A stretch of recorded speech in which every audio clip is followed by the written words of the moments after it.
வழிதானே வைரம் மே பொருதும்பே நின்னார் பெண்ணை தென் பார்வடை நல்லூரரு துறையுள்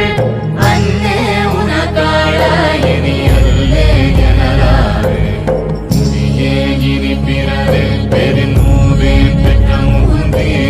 கொடியே பல பொய்யே உரை பேரை புரிகொள்வே செடியார் பெண்ணை தென் பார்வடை நல்லூரரு துறையுள் அடிக்கேடுனக்காளாயினியல்லே எனலாவே பாதம் பணிவார்கள் பெரும்